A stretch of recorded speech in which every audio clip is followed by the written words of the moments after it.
Et nous accueillons nos autres invités. Thibaut Mullier, bonsoir monsieur. Bonsoir. Vous êtes constitutionnaliste en ce moment, vous êtes très demandé, hein, vous et vos collègues.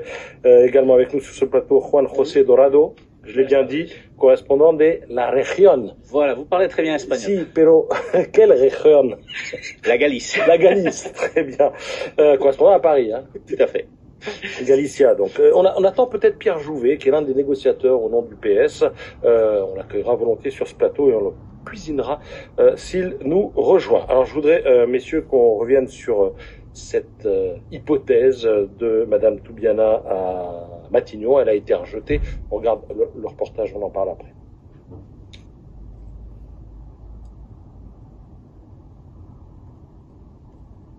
Ou pas. Ah, on me dit qu'on a déjà vu le reportage au début de la première heure. C'est fort possible. Bon, eh ben... Eh ben, on va entamer la discussion tout de suite, puisqu'on a déjà vu le sujet. Alors, bon, Madame Toubiana, profil, elle est économiste, elle appartient à ce qu'on appelle la société civile. Elle avait quand même joué un rôle politique auprès de Lionel Jospin, dont elle était la conseillère. Emmanuel Macron a voulu lui proposer un poste de ministre qu'elle a refusé. Comment vous interprétez le fait que ce nom n'ait pas abouti à une forme de concorde au sein du nouveau Front Populaire, dès lors que LFI dit oui, mais elle est trop Macron compatible, et les autres répondent mais oui, elle a toujours refusé les appels du pied de Macron. Si on est des mauvaises foi, on dirait tout simplement que la France Insoumise rend la pièce de sa monnaie au Parti Socialiste, qui est celui qui l'a proposé, Parti Socialiste qui ne voulait pas non plus de la première candidate qui était sortie et qui était proposée par le Parti communiste et acceptée par la France Insoumise. Donc c'est ça, si on était des mauvaises foi. Après, c'est vrai que la France Insoumise, au sein de ce nouveau Front Populaire, de cette coalition, a quand même un rôle important à jouer. Et ils se disent, encore une fois, nous on est, même s'il n'y a pas beaucoup de différences, mais on est la formation la plus votée à l'intérieur, et donc on devrait avoir aussi notre mot à dire. Et donc ils n'ont pas envie de se voir comme ça cantonnés à dire oui, parce que les autres formations plus petites qu'elles ont décidé de le faire. Donc, de toute façon, je pense que c'est aussi une façon pour la France Insoumise de jouer sur d'autres postes éventuellement au gouvernement, s'il venait à former un gouvernement. Et puis, vous l'avez signalé tout à l'heure,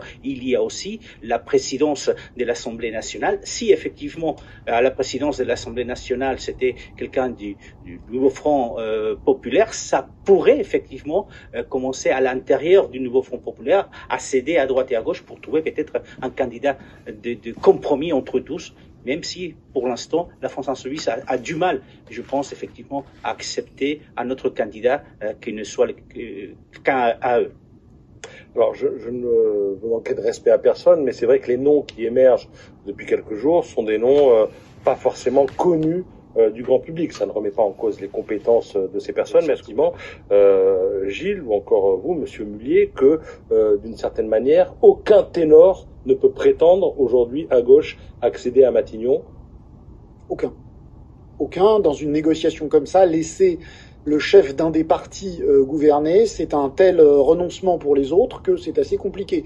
Il était absolument hors de question pour tout le monde, à part les Insoumis, de laisser Jean-Luc Mélenchon à Matignon. De toute façon, le président de la République ne l'aurait jamais nommé. Jean-Luc Mélenchon, c'était pas possible. Les socialistes ayant mis leur veto à Jean-Luc Mélenchon, eh bien mathématiquement, ça aboutit au veto des Insoumis sur Olivier Faure. Donc les chefs de parti, c'était mort, c'était pas possible. Il y aurait pu avoir Marine Tondelier, mais aucun des deux ne voyait pourquoi il laisserait Matignon à quelqu'un qui pèse la moitié d'eux. J'ai posé la question à des socialistes qui m'ont dit, nous, on pèse 70 députés, je vois pas pourquoi on laisserait Matignon à quelqu'un qui en pèse 35. On peut comprendre, hein, donc.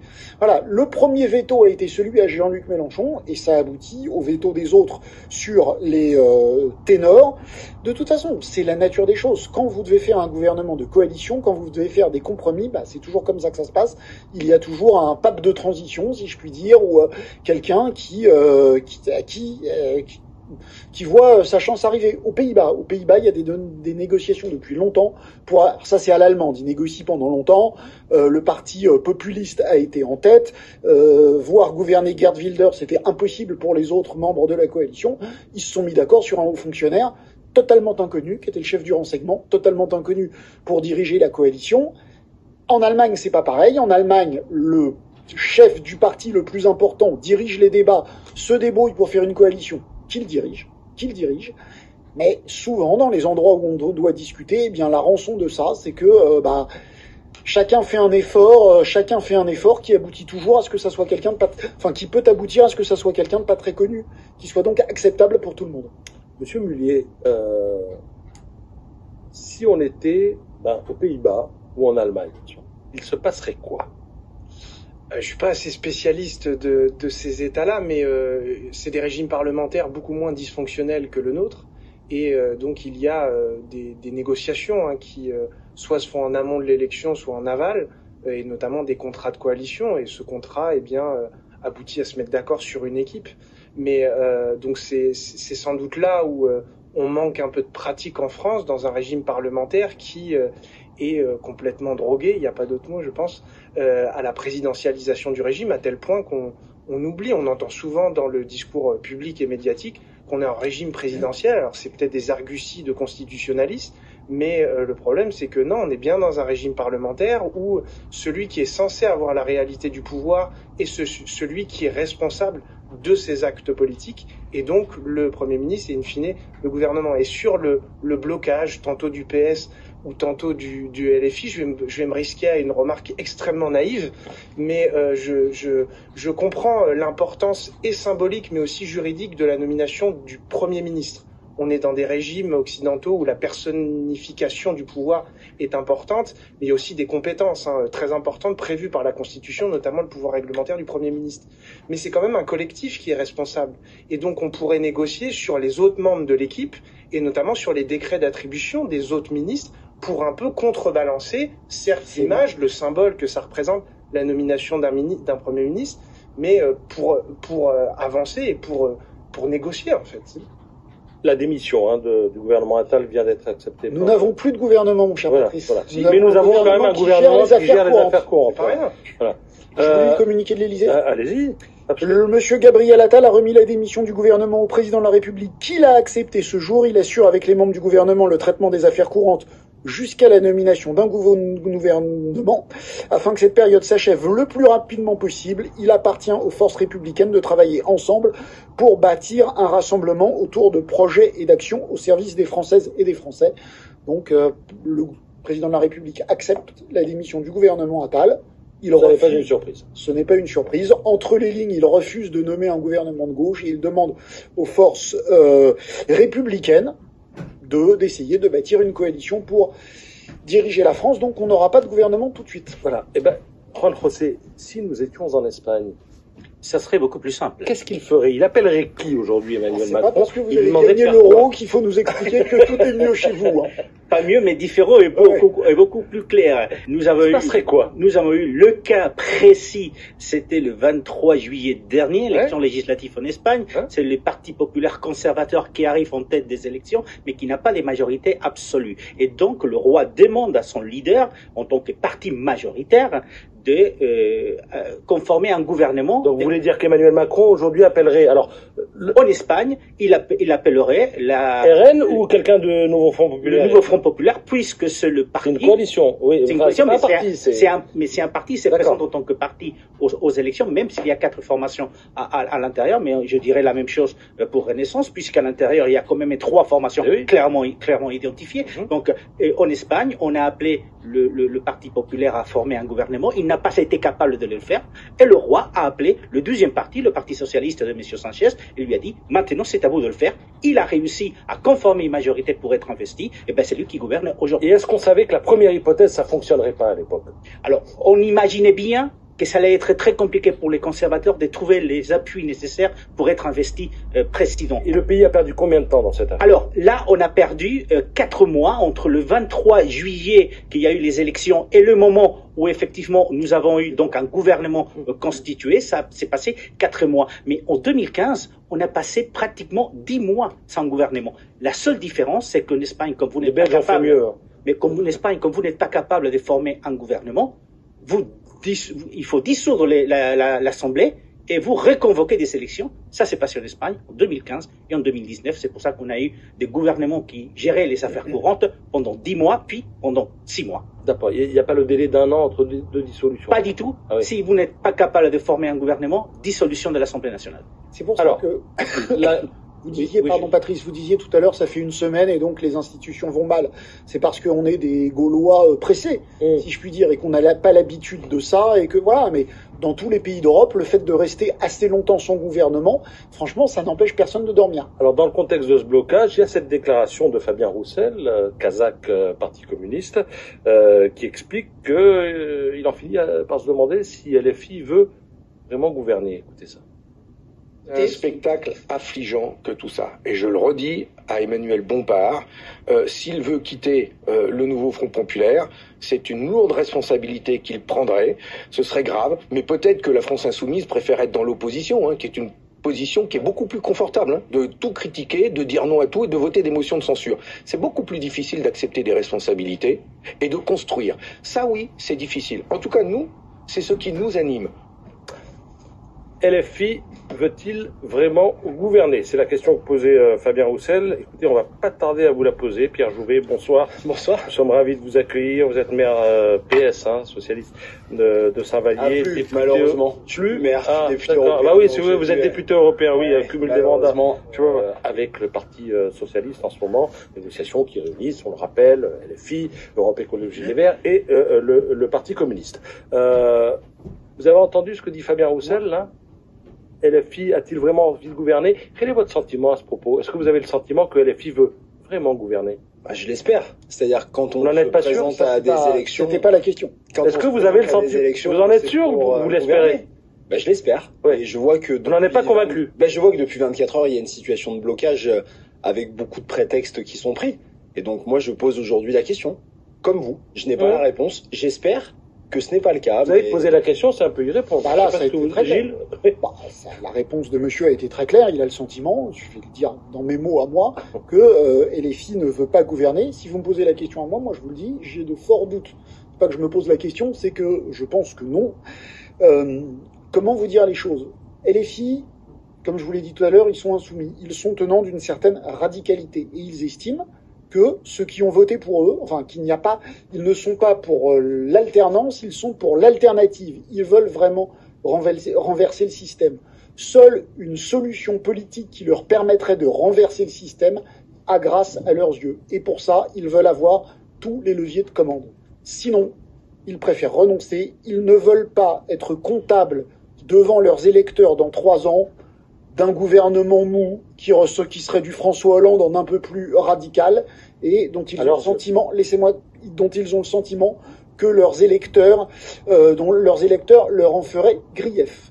Faute d'avoir tous les pouvoirs, faute de pouvoir renverser le système, c'est mon analyse. Je prends mon risque d'éditorialiste, comme on dit. Je pense qu'ils préfèrent ne pas gouverner, qu'ils préfèrent laisser pourrir la situation pour éventuellement renvoyer, à force de pas de gouvernement, que la coalition avec Macron se fasse, que les socialistes finissent par retourner chez Macron et que, comme d'habitude, ils disent, vous voyez, la pureté révolutionnaire, c'est nous, les seuls vrais opposants, c'est nous, et les socialistes sont et seront toujours des sociotraîtres. Alors, Monsieur Jouvet, est-ce que vous pouvez nous dire comment, mais vraiment concrètement, basiquement, se passent les négociations? Vous vous retrouvez où? Autour d'une table? Ça se fait par téléphone? Qui est là pour quel parti? Est-ce que c'est du poker menteur? Concrètement, comment ça se passe? Écoutez, on s'est retrouvés pendant une semaine, on a discuté, on s'est vu dans divers lieux. C'est quoi les lieux? En général, c'était des pièces réservées, généralement dans des hôtels. On s'est vu pendant plusieurs heures, on était 3 ou 4 par formation politique et on discute des principes politiques, d'abord et avant tout, et de ce qu'on veut faire. Vous savez, moi je pense qu'il faut qu'on reprenne les choses par la base. La base, et j'entendais avant de rentrer sur votre plateau que c'était votre analyse, monsieur, c'est que il y a une semaine maintenant, un peu plus, 8 jours, la coalition du nouveau Front Populaire est arrivée en tête. Sans majorité absolue, sans même de majorité relative, mais en tête, avec près de 200 députés. Dans toute démocratie normale, le président de la République nous aurait appelés. Ce qu'il ne fait pas. Et moi, je veux dire que c'est d'abord et avant tout là... force politique normale, il y aurait eu un candidat Premier ministre. Oui, bien sûr, mais je qui crois aurait que... aidé le président de la République. Je crois que... Je suis pas sûr, Gilles Borenstein. Je crois qu'en réalité, le président de la République... qu'il l'aurait fait, j'ai dit que ça l'aurait aidé. Je crois qu'en tout cas, le président de la République s'amuse bien de cette situation-là et que c'est un problème démocratique qui, à mon avis, va lui causer un certain nombre de problèmes par ailleurs. Donc, on est dans cette situation d'abord là. Ensuite, nous, on a fait des propositions. Moi, j'ai fait une analyse politique, souvent dans ces discussions, considérant que pour gouverner le pays, dans un moment où il pouvait y avoir de l'inquiétude, des fractures, notamment des fractures territoriales, le profil d'un Premier ministre socialiste était le mieux placé pour répondre à ces crises et à ces fractures issues de cette Qu'est-ce qu'on vous a répondu quand vous avez dit ça? On nous a répondu non. On vous a dit niet. On nous a dit non. Et moi, j'ai bien compris au fil des discussions que, notamment du côté de nos partenaires... On sait quoi, c'est LFI. Non mais ça, ok, du côté bon, de la ça France c'est du Insoumise, passé. il y avait... Non mais c'est pas du passé. Non mais si, il faut qu'on avance. Non, parce que ça date d'il y a 24 heures. Et donc, non, ils sont pas d'accord pour un socialiste, ça on l'a compris. Nous avons fait... Mais justement, mais c'est un gros pas que nous faisons. Quand nous disons...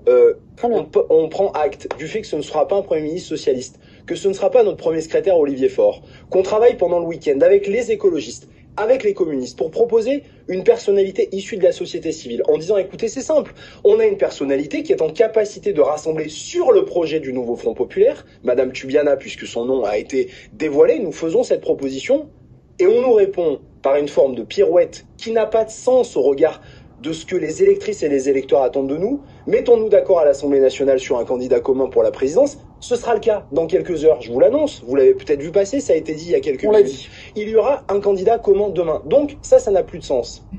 Et on dit maintenant, aujourd'hui, voilà la proposition qu'on fait. Alors, et on dit que Madame Tubiana est prête, juste je termine d'un mot, est prête à venir devant les parlementaires du nouveau Front Populaire pour expliquer comment... D'accord, elle a formellement accepté cette proposition. En tout cas, nous sommes aujourd'hui en discussion avec elle pour qu'elle puisse venir discuter si les uns et les autres le souhaitent. Manuel Bompard était sur France 2 ce matin, il a dit « Je tombe de ma chaise, le refus des Insoumis, vous paraît-il définitif la concernant ou encore négociable ?» J'espère qu'il n'est pas définitif. Et en tout cas, moi, j'ai voulu aujourd'hui reprendre contact notamment avec Manuel Bompard. J'ai essayé d'échanger avec lui pour lui faire passer un certain nombre de messages. Vous savez, les Français, en réalité, de gauche, qui ont vu beaucoup d'espoir dans notre coalition, sont désespérés. Ils disent, mais qu'est-ce que c'est que ces gus qui, depuis une semaine dans une pièce, sont pas capables de se mettre d'accord? Nous, il n'y a pas de jeu d'ego. Vous voyez, il n'y a pas de jeu d'ego. Moi, je veux qu'on augmente le SMIC. Je veux qu'on abroge la réforme des retraites. Je veux qu'on change... Tout ça, c'est dans le programme. Et donc, oui, mais si vous voulez, on ne peut pas faire croire qu'on ne voudrait pas appliquer le programme. Nous, on veut appliquer le programme. Comment on en sort? Mais en réalité... Monsieur Jouvet,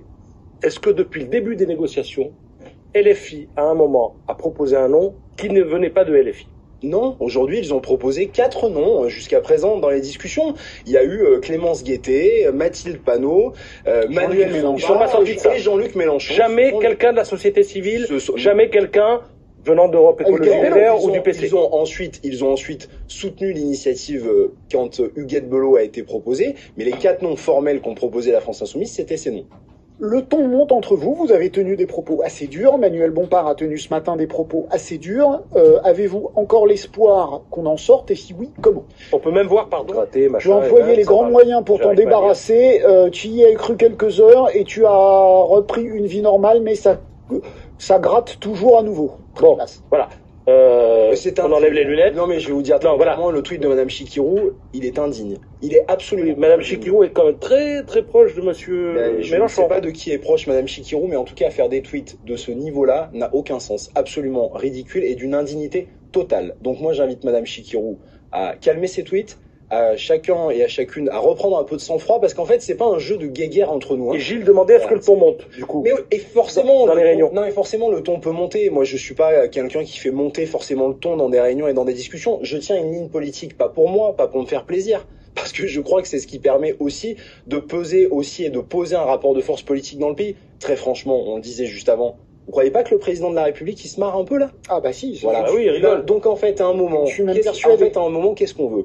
Est-ce qu'on veut réellement, et c'est la question que vous me posiez au début sur votre plateau, est-ce qu'on veut réellement appliquer notre projet, essayer de gouverner pour changer la vie des gens, oui ou non? C'est pas Pierre Jouvet, si vous posez la question, c'est que, dites-le, vous pensez que les Insoumis ne veulent pas. Eh bien, j'espère que non, parce que dans toutes les discussions que j'ai eues avec eux ces derniers mois et même ces dernières années, je n'avais pas ce sentiment-là. Et moi, je leur dis ce soir, et je continuerai de le dire encore, reprenons les discussions, mettons-nous autour de la table, discutons très franchement, crevons tous les abcès qu'il y a à crever. Les abcès, c'est la personnalité du Premier ministre, ou est-ce aussi la crainte qu'ils ont que vous soyez d'accord pour faire quelques accommodements sur le programme, parce que vous avez besoin de voix, ce qu'on pourrait comprendre, parce que vous avez besoin de le faire voter, parce que vous n'avez que 190 députés, et qu'eux veulent le programme strict, tout le programme, rien que le programme, comme l'a dit à 20h02 Jean-Luc Mélenchon. Est-ce que c'est ça le souci? Je pense que c'est les deux.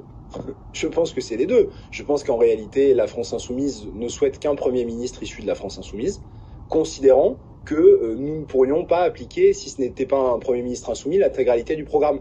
Mais ça, c'est un procès d'intention.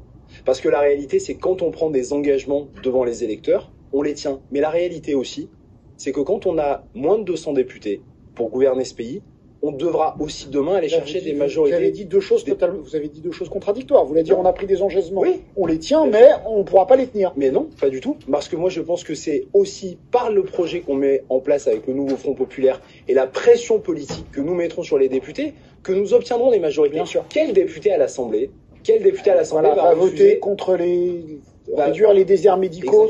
Voilà. Qui? Personne. Enfin, vous savez très bien que le programme. Après, mais le programme, la question sera le budget. Voilà, en partie ça. Et le sujet ensuite, viendra. Voilà, ça sent bon la motion de censure. Le budget. Pour ceux qui veulent vous censurer, s'ils le souhaitent. Mais on sera dans une situation où tout le monde sera en situation de prendre une motion de censure et de prendre une motion de censure en permanence. Donc on sait qu'on est dans ce moment-là. Le président de la République a décidé d'appuyer sur un bouton nucléaire et de foutre en l'air la vie politique. C'est son choix. Maintenant, il n'y a pas de solutions miracles qui sont proposables. Donc ne faisons pas croire que demain les socialistes iront gouverner avec des gens précisément, Monsieur Jouvet, après les législatives, vous avez dit dans 48 heures vous avez un nom. Après ça a été fin de semaine. Après ça a été lundi. Là on est mardi. Je vois toujours pas de nom. On arrive. Qu'on va vous dire. Voilà. Non, mais la question c'est, à votre connaissance, est-ce qu'il y a au PS des gens qui reçoivent des coups de fil des macronistes en ce moment pour leur dire est-ce qu'on pourrait se parler d'un éventuel programme de gouvernement? Vous voyez bien que le débat est, le centre de gravité du débat est en train de se déplacer un petit peu vers la droite avec d'Emmanuel Macron. Oui, c'est à la poursuite. D'accord, mais voilà, et qui regarde un petit peu à gauche et il se dit avec le PS, le machin. Bon, je sais que Gilles il se dit ça, c'est impossible, mais est-ce que vous recevez des coups de fil des macronistes? Non, la réponse est non. Vous êtes sûr? Oui. Les yeux dans les yeux? Je peux pas être sûr de tous les acteurs politiques de ce pays. En tout cas, ce qui est sûr, c'est que dans celles et ceux qui dirigent le Parti Socialiste, nous ne recevons pas de coup de fil de la part du camp du président de la République. Question précise. Vous souhaitiez que le gouvernement démissionne. Le président de la République a accepté la démission du gouvernement de Gabriel Attal. Est-ce que vous vous en réjouissez? Je ne m'en réjouis pas plus que ça. Aujourd'hui, on est dans une situation où maintenant, on a à la fois... C'est quand même aussi une situation ubuesque. C'est-à-dire qu'on a un gouvernement démissionnaire, mais qui va devoir faire pour tourner les affaires courantes. Ah pardon, alors je vous laisse la poser. Avec un Premier ministre qui va voter à l'Assemblée et un mélange de l'exécutif et du législatif. Ça, c'est la Constitution qui le permet. Ça serait la même chose si c'est vous qui étiez ministre. Le gouvernement intérimaire pourrait durer longtemps. Est-ce que ça vous choque? Je pense que c'est pas une bonne situation pour le pays si le gouvernement intérimaire dure longtemps. Parce que, en fait, on est dans un moment où rien n'est mis en place, rien ne piloter l'administration, c'est normal. On a gouverné ce pays, on sait ce que c'est, donc il faut aussi prendre le temps. Mais je pense que cette situation ne peut pas durer longtemps et moi je ne souhaite pas qu'elle dure. Pierre Jouvet, la pregunta de Juan José. Oui, juste une question, parce que quand on est observateur extérieur, ce qui nous frappe tout d'abord, c'est le fait que vous lavez votre linge sale en public. C'est que vos négociations se passent sur la place publique. On voit comment ça s'est passé en Espagne, comment ça s'est passé en Allemagne. Les négociateurs des différents partis pour trouver un gouvernement des coalitions ou former un gouvernement négocient, ils le font à porte close. Et c'est à l'intérieur de ces négociations sans que vous sortiez le linge sale en public. Il est très compliqué maintenant, effectivement, quand on est observateur extérieur, de comprendre pourquoi vous avez fait ça. D'autant plus que vous avez été capable, en 24 heures, de décider que vous alliez aller ensemble aux élections et qu'en 48 heures, vous avez été capable de trouver un programme commun. Pourquoi ce dérapage depuis le soir du deuxième tour? Parce que d'abord, je crois que la France n'a pas l'habitude de la constitution de ce genre de coalition. Il faut aussi dire les choses. On est dans un moment politique totalement nouveau. Bon, ça, c'est l'union de la gauche. Franchement, la France a l'habitude de l'union de la gauche. Oui. L'union de la gauche avec des rapports de force totalement équilibrés au sein du rapport de force, on n'a pas tout à fait l'habitude. C'est vrai. On a eu l'habitude pendant très longtemps. Vous étiez habitué à dominer, maintenant c'est plus comme ça. Que ce soit le PS, puis LFI a été habitué à dominer. Tout ça n'est plus de ce temps et tout ça est terminé. Mais je crois que pendant de nombreux jours, et d'ailleurs vous n'avez pas l'intégralité de ce qui se passe dans les discussions et dans les échanges, mais racontez-nous. Aujourd'hui, non, justement, je vais éviter de le faire, mais je vous ai raconté ce qui était racontable. Je crois qu'aujourd'hui, on est arrivé aussi à un point où on voit qu'il y a une forme de blocage. Mais moi, je le répète, je pense que rien n'est rompu. Rien n'est rompu aujourd'hui. Mais rien n'est rompu, mais c'est bloqué. À ce stade, oui. Je ne vais pas vous dire l'inverse. Mais par contre, je vois une chose. À ce stade, c'est bloqué. Il y avait des conditions qui avaient été mises sur la table, notamment la question du candidat unique au perchoir. Ça va être qui, jeudi matin. Ça va être qui? La réponse sera donnée demain matin. Les présidents de groupe se sont vus. Il y a eu un débat, une discussion. Cyril Châtelain. Oui, c'est normal. Mais il y aura une candidature unique du nouveau Front Populaire. Elle est verte? Vous verrez demain. Mais pourquoi faire ce storytelling là d'attendre demain? Mais parce que c'est le temps de se parler. Et vous avez déjà décidé, il paraît. Comprenez bien les choses. On est quand même dans un moment politique particulier. Vous avez un groupe socialiste d'environ 70 députés, un groupe écologiste d'une trentaine de députés, un groupe insoumis d'un peu plus de 70 députés, un groupe communiste d'une quinzaine. On est dans un moment où tous les rapports de force au sein de la gauche ont été aussi redistribués ces derniers mois. Donc il faut aussi que chacune et chacun, dans des cultures différentes, puisse s'accorder sur des mises en œuvre politiques et d'organisation. La réponse à la question de notre confrère espagnol n'est-elle pas que finalement c'était un cartel électoral assez efficace, puisque vous avez réussi à faire 190 députés. Aucun de nous sur ce plateau, pas même vous, prévu ça, ne vous donnait la moindre chance d'arriver en tête, et vous êtes arrivé en tête. Bravo, le cartel électoral a été efficace, mais ce n'était qu'un cartel électoral, et en dépit du fait que vous ayez signé un papier, c'était pas vraiment un accord de gouvernement. Non, c'est pas un cartel électoral, c'était une coalition politique. Mais si on n'est pas dans le même parti, c'est aussi... Non, mais c'est pas une question de parti, là, c'est une bien sûr, question si vous voulez, c'était une coalition politique, ouais, mais tout ça, c'était pas, et je peux le comprendre, savez, en une semaine, avec les modifications, en 3 jours, quelle que soit votre volonté, on ne met pas en place un accord de gouvernement. Vous savez ce qu'on a fait en 3 jours? Vous l'avez tous suivi. Oui. En 3 jours, on a discuté d'un projet. Parfait. Trouver des candidats par Bravo, monsieur Jouret. Bravo. Non, mais bravo. C'est pour dire que mais ça ne suffit pas. Ça ne suffit pas pour gouverner. Ça ne suffit pas pour se mettre d'accord pour gouverner vraiment un pays aussi compliqué que la France. Mais moi, je pense qu'aujourd'hui, on a de quoi gouverner. Et la proposition qui est faite avec justement une personnalité issue de la société civile, avec une personnalité qui sait mener des équipes, qui a négocié, qui a le sens des responsabilités au niveau de l'État, avec une architecture gouvernementale entre socialistes, insoumis, communistes et écologistes qui est répartie, et sur laquelle nous sommes a priori d'accord. Je le dis parce que ça, on n'en a pas beaucoup parlé, on parle beaucoup du Premier ministre, mais sur l'architecture gouvernementale, nous sommes d'accord depuis plusieurs jours. Il y a déjà des noms de ministres, il y a déjà des noms en face des cases. On n'a pas de nom, mais on a réparti sur des discussions avec des ministres régaliens entre les insoumis. Ça c'est facile. Non, c'est pas facile. Non, c'est pas facile, mais c'est pas le plus compliqué. Certains pourraient accuser justement les socialistes de dire qu'on ne voudrait pas les insoumis à l'intérieur du gouvernement ou sur des petits postes. Et vous êtes prêts à leur donner quoi alors? Vous êtes sur des Beauvau? Mais nous sommes prêts à travailler avec les insoumis pour qu'il y ait des ministères régaliens insoumis, des ministères d'État insoumis. Est-ce que vous êtes prêts à donner l'intérieur à un insoumis? Je ne vais pas rentrer dans ce découpage-là. Est-ce que ça a déjà été décidé? Ça a été discuté entre nous et en tout cas, il peut y avoir un accord. Est-ce que vous savez de quel parti sera le ministre de l'Intérieur?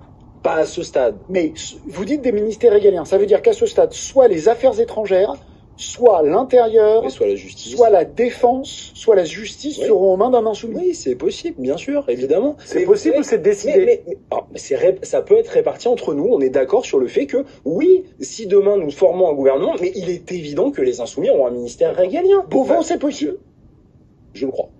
Alors, donner Beauvau à un membre d'un parti qui disait la police tue pour diriger les policiers, c'est possible. On verra mais attendez, c'est des positions politiques qui ont été prises. Demain, si vous avez vous irez dire aux policiers au coin de la rue que la police tue, c'est que vous allez le désarmer politique et qu'il va falloir obéir à un ministre. Alors par contre, je me permets de dire, dans le projet, parce que je l'ai beaucoup entendu, notamment de l'extrême droite, il n'est écrit nulle part, et ça j'y tiens parce que les questions de sécurité... Je me base sur des déclarations qui ont été faites par les sur des questions sur lesquelles moi je travaille beaucoup depuis longtemps. Il n'est en aucun cas question de désarmer la police dans notre projet.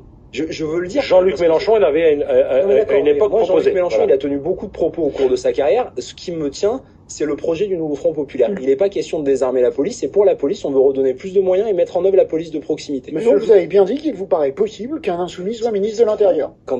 Oui, pourquoi ce serait pas possible? Parce que je vous dis. Oui, mais sauf qu'en réalité, aller expliquer aux policiers que quelqu'un dont, là, pour le coup, c'était vraiment leur slogan de dire la police tue, que quelqu'un qui a dit ça va les diriger.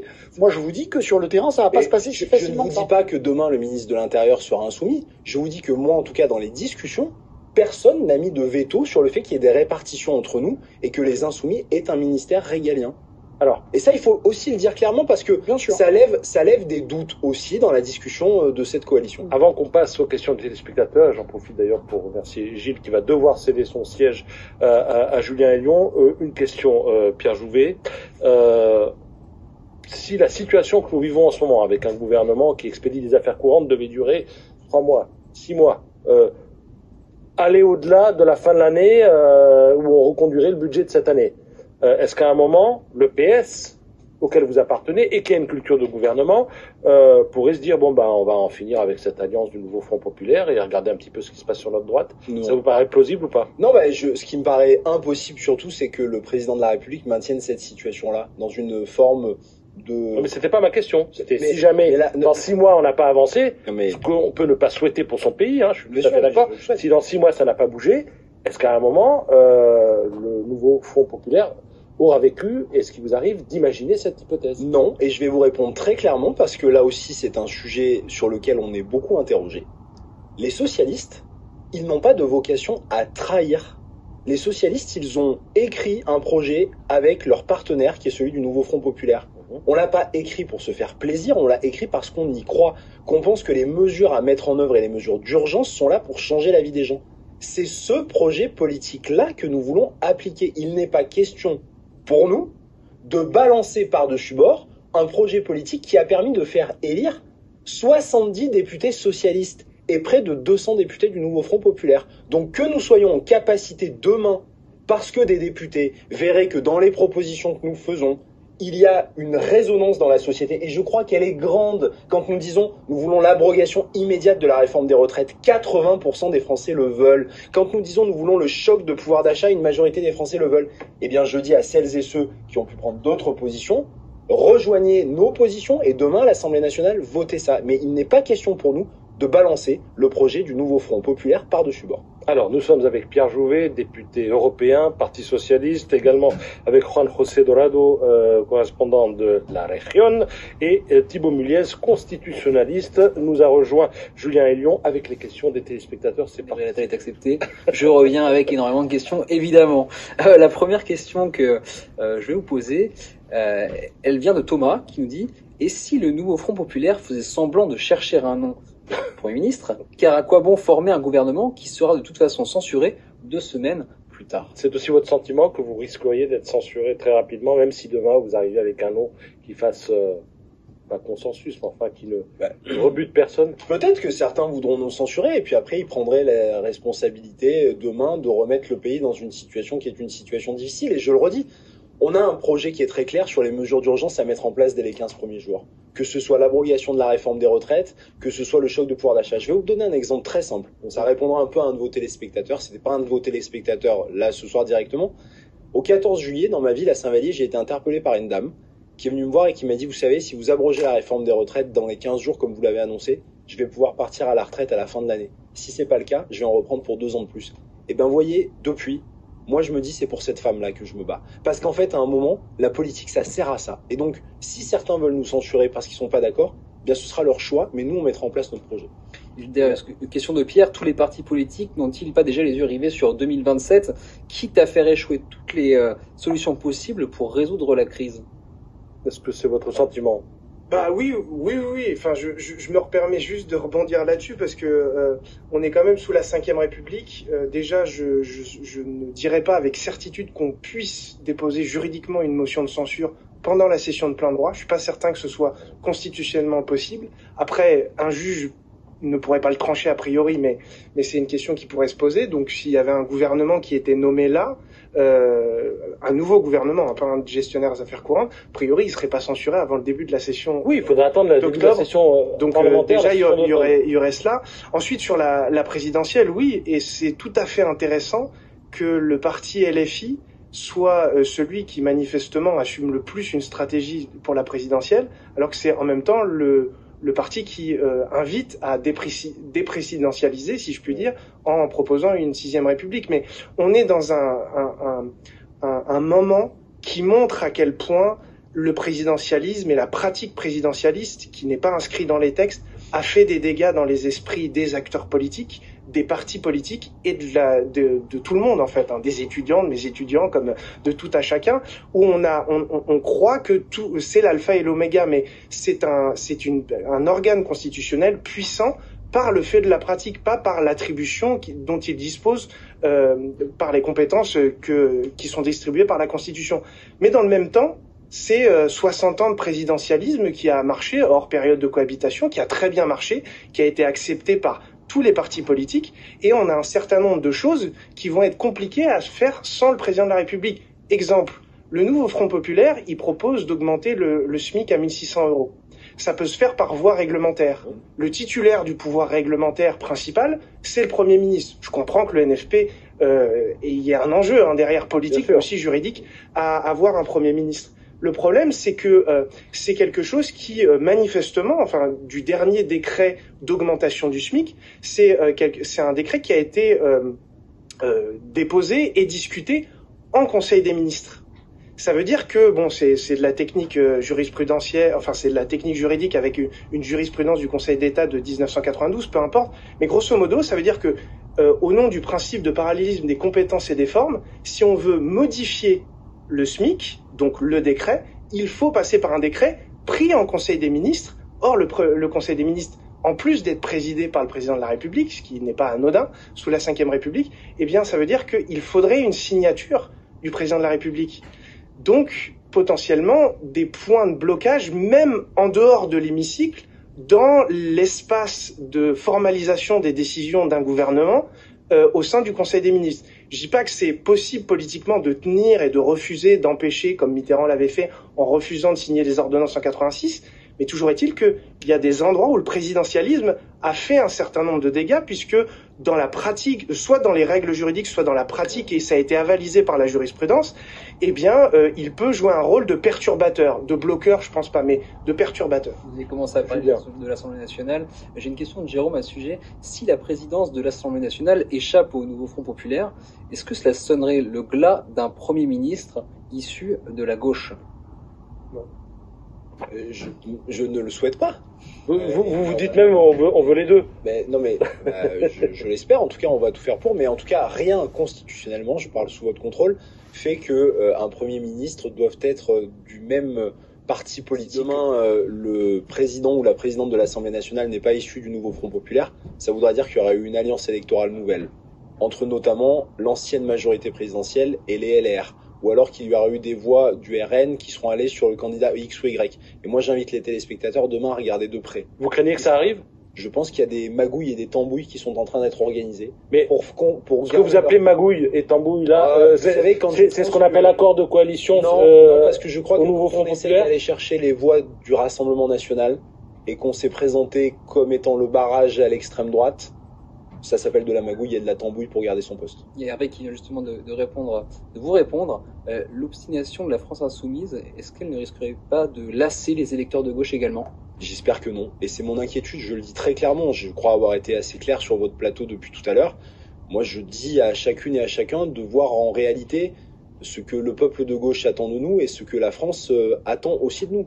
Et il faut montrer qu'on est à la hauteur des responsabilités et du moment politique particulier. Vous savez, la France, elle va mal. La France, elle est fracturée d'un point de vue territorial. Elle est fracturée sociologiquement. On est dans un moment extrêmement particulier de l'histoire de notre pays. Moi, j'oublie pas ce qui s'est passé il y a 15 jours. Vous avez une extrême droite qui a frôlé les portes du pouvoir. Et si nous n'avions pas réussi le Front républicain, aujourd'hui, il n'y aurait pas de question. Ce serait Jordan Bardella qui serait Premier ministre et ce serait absolument catastrophique pour notre pays. Et donc, je crois que nous avons la responsabilité aujourd'hui de réparer ces fractures. Autre question cette fois-ci d'Aer qui nous demande que penser de l'influence de François Hollande, donc l'ancien président de la République, dans les difficultés actuelles de la négociation. Il n'intervient pas dans les discussions des négociations actuelles. François Hollande est aujourd'hui député. Et ça vous étonne, ça vous réjouit, ça vous agace, qu'est-ce que vous... Non, je trouve qu'il est dans une position, et j'ai parfois moi-même été assez critique à son égard, je trouve qu'il est là dans une position qui est tout à fait la sienne. Il est là en conseil, il intervient au groupe socialiste à l'Assemblée nationale. Il a été très défenseur du projet du nouveau Front populaire et je le trouve au bon endroit, au bon moment. Est-ce qu'il a été question dans les négociations que vous avez eues pour l'équipe gouvernementale, hein, quand bien même vous n'auriez pas encore de Premier ministre à proposer, de lui attribuer le Quai d'Orsay? Non, jamais. Discussion. Il m'a semblé qu'il faisait acte de candidature entre les lignes il y a quelques jours. En tout cas, on n'est pas rentré dans ces discussions-là. En conseil, il intervient au groupe socialiste à l'Assemblée nationale. Il a été très défenseur du projet du nouveau Front populaire et je le trouve au bon endroit, au bon moment. Est-ce qu'il a été question dans les négociations que vous avez eues pour l'équipe gouvernementale, hein, quand bien même vous n'auriez pas encore de Premier ministre à proposer, de lui attribuer le Quai d'Orsay? Non, jamais. Discussion. Il m'a semblé qu'il faisait acte de candidature entre les lignes il y a quelques jours. En tout cas, on n'est pas rentré dans ces discussions-là. Très bien. J'ai quand même un commentaire là-dessus. À quoi vaut donc la candidature de François Hollande en tant que député? Les anciens présidents, que ce soit en France, que ce soit dans d'autres pays européens, ne vont pas après au Parlement. Donc s'il n'a aucune influence au sein du nouveau Front populaire ni du PS, comment expliquer sa présence au Parlement? Pourquoi il a été élu. Oui, il a été élu, mais pourquoi revenir? C'est la question.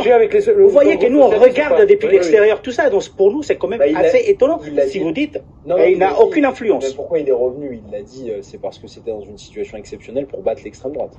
C'est surtout pour ça qu'il est revenu. Et d'ailleurs, s'il n'avait pas été lui-même candidat dans sa circonscription, je pense que sa circonscription aurait pu basculer à l'extrême droite. J'ai une autre question, justement, on commençait à en parler tout à l'heure du Rassemblement national, vous en avez parlé.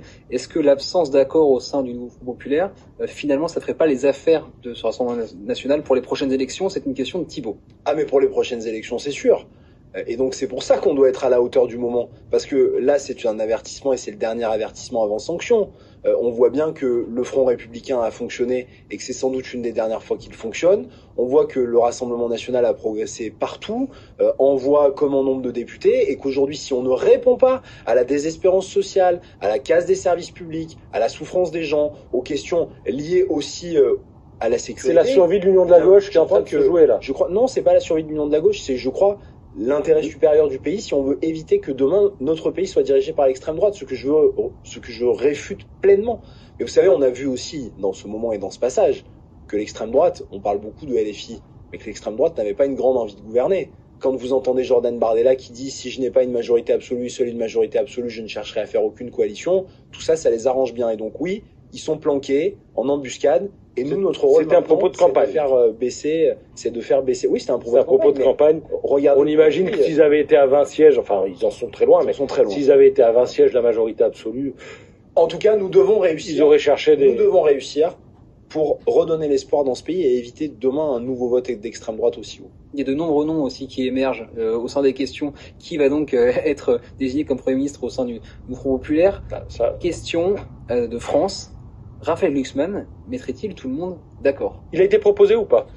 Je crois que je crois que Raphaël Glucksmann, avec qui j'étais encore ce matin et hier soir, n'a pas fait acte de candidature et il est sur des enjeux à ce stade européen et donc son nom n'a pas été proposé. Et je crois que comme il avait fait partie des acteurs très importants, et c'est un acteur très important à gauche avec qui évidemment nous sommes en lien permanent, je suis pas sûr qu'il ait pu faire le lien et le pont entre toutes les composantes puisqu'on sortait quand même d'une élection européenne dans laquelle il y avait pu avoir des débats un peu vifs parfois. Donc c'est pour ça qu'on a cherché et qu'on cherche encore une personnalité qui fait consensus. Et je le répète, la proposition que nous avons faite de personnalités issues de la société civile avec Laurence Tubiana est une personnalité qui peut faire consensus demain. Donc on est dans une capacité là à pouvoir mettre en place un gouvernement.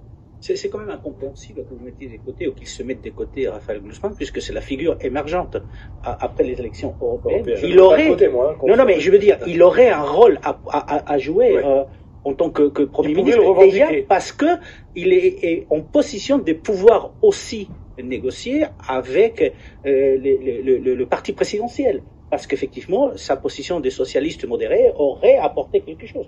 Moi, personnellement, je pensais à un moment donné que c'était vraiment la figure qu'il fallait peut-être mettre en avant. Aller chercher des figures de la vie civile, c'est très bien, sauf que les électeurs, que ce soit du Parti socialiste, que ce soit communiste ou de la France insoumise, ont du mal forcément à s'identifier à des personnes qui arrivent de la société civile. Et M. Guzman a quand même un consensus autour de sa candidature au niveau de l'Europe. Et en France, je pensais qu'il avait vraiment un rôle à jouer. Je suis étonné qu'il s'est mis de côté, ou que vous l'ayez mis de côté, que ce soit les insoumis, les communistes, ou à l'intérieur du propre Parti socialiste. Monsieur Jouvet, je sais que votre temps est compté. Est-ce que vous avez le temps d'une ultime question? Allez, une ultime question. Allez. On a évoqué un homme, évoquons une femme. Simplement, Sophia nous pose une question. Pourquoi pas Marine Tondelier comme première ministre? J'imagine que vous en avez parlé de... Ça fait partie des noms qui ont été évoqués, oui. Et Christiane Taubira? Ça fait partie des noms qui peuvent être évoqués. Ils ont été évoqués ou ça fait partie dans des discussions, ça fait partie des gens, voilà. Aujourd'hui, il y a une proposition qui est là et qui est sur la table. Je ne vais pas revenir sur toutes les évocations qui ont pu être faites. Bien. Vous nous en direz pas plus? J'ai beaucoup de respect, beaucoup d'amitié et une forme d'admiration aussi, je le dis, pour Marine Tondelier, qui est une grande dirigeante écologiste et une grande dirigeante de gauche dans ce pays. Merci Pierre Jouvet. Je rappelle que vous êtes député européen, kazakh, Parti socialiste. Merci d'être passé nous voir et de vous être prêté au jeu des questions. On va aller faire un tour du côté de l'Élysée parce que c'est de là qu'est partie l'info de la soirée, à savoir la très officielle démission du gouvernement Attal qui a été acceptée par Emmanuel Macron. C'est bien ça, Gilles Papin? Oui, absolument, Patrice. Oui, c'est un communiqué qui est tombé à 18h10 où, dans la première partie, le chef de l'État acte donc la démission du gouvernement Attal. La deuxième partie, il dit, je cite, afin que cette période s'achève, le plus rapidement possible, il appartient aux forces républicaines de travailler ensemble pour bâtir un rassemblement autour de projets et d'actions au service des Françaises et des Français. Emmanuel Macron réitère sa volonté d'arc républicain et demande donc aux députés de la droite comme de la gauche de se réunir pour former une coalition de gouvernement afin qu'ils puissent nommer un Premier ministre et un gouvernement qui puissent tenir dans l'hémicycle et pas tomber dès la première motion de censure. L'hémicycle, c'est justement la prochaine séquence politique qui nous attend. C'est jeudi avec l'ouverture de la nouvelle législature. Merci Gilles Papin en direct de l'Élysée. Ultime question. C'est Aziz qui aura le droit de poser sa question. Les formations du nouveau Front populaire qui s'engageraient dans une coalition réunissant les Républicains ensemble, les écologistes et le Parti communiste ne risquent-elles pas d'être balayées aux prochaines élections? Wow. Ça donne l'impression d'une alliance, d'un front républicain. Je sais pas. Toute la question, c'est pas une question de juridique, c'est une question de politique. C'est vous mettez en place un programme et si oui, lequel et comment il est réceptionné par les acteurs. Et là, c'est quand même une alliance. Là, c'est pas la carte du lapin, c'est la carte, le lion, le lapin. Il n'y a pas de crise pour l'instant. C'est le président de la République qui a créé cette crise en dissolvant alors qu'il y avait eu un appel au peuple. Donc pour l'instant, il n'y a pas de crise. Je ne sais pas si une alliance aussi large soit justifiée. Merci Thibaut Mullier, merci Julien Ayon, merci Juan José Dorado. C'est l'heure du journal du monde. L'info continue sur France Info. Merci.